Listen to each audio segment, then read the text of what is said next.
Hi, okay, so this is a continuation of the video, I forget what I just called it, um, about navigating through how do we, as trans people, navigate ourselves in medical spaces. Um, Basically, a medical space that is not, like I was talking about how I was at a sleep clinic, and I also participated in a ADHD study, um, and neither of those places were with people that I've met before.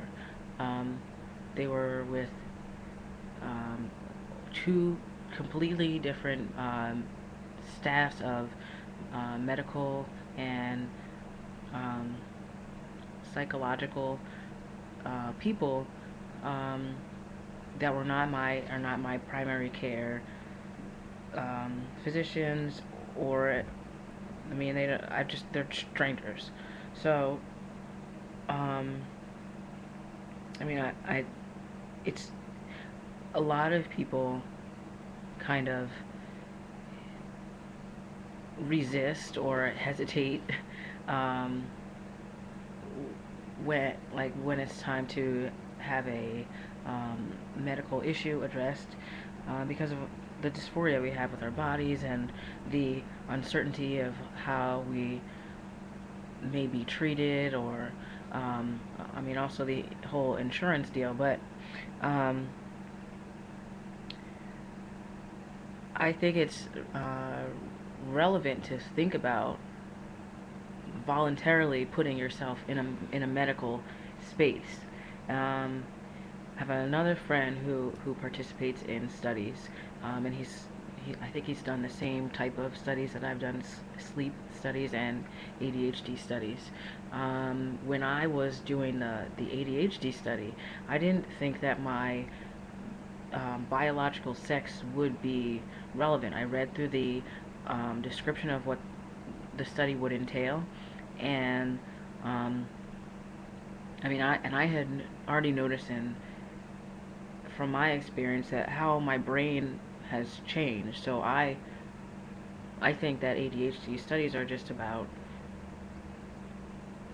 are more mental. You know, it's like, why would my genitalia be relevant?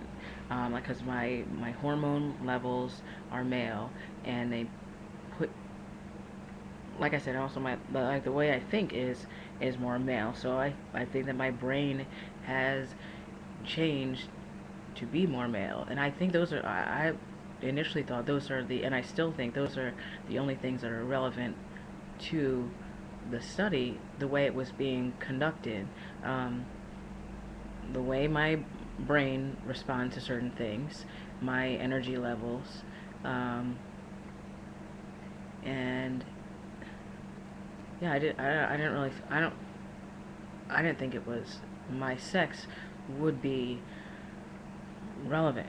Um, I think that trans people have a right to be included in studies. Um, I The ADHD study is for a a trial for a drug, um, and I mean if it's something that's relevant to me, which it is, I have a right to participate in it, because it may affect me. And the sleep study, the reason why I thought of doing the sleep study is because I have trouble sleeping. I stop breathing in my sleep. I've always had trouble going to sleep. I wake up multiple times in the middle of the night, and they're not really for. I mean, I have like bad dreams every now and then, but a lot of times when I have trouble sleeping, it's not like a mental or emotional thing. It's a physical thing. And it's something that I've noticed is that since my like neck and throat has changed, I've stopped breathing in my sleep more. Like I can feel the difference between what my body was doing before and what it's doing now.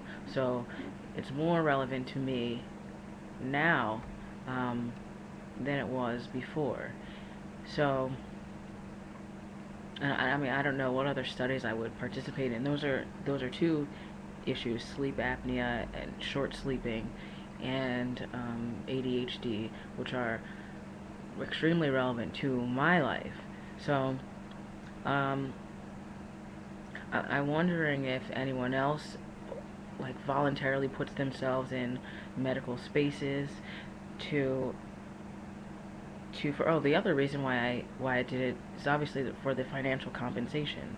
Um, so there's another thing that I'm thinking of doing, and when it comes up, if it comes up, I'll vlog about that. But I want to hear if anyone else, like what anyone else's views are about putting yourself in medical spaces and how you think you should think you would navigate um, your gender or your biological sex, and whether spaces should be more open or sensitive to our needs or our preferences, like the way we prefer to be referred to, um, and what other any possible other experiences that anyone else has had in something that is voluntary, a voluntary medical situation, or even medical situations that um, might also be relevant to what else I've discussed.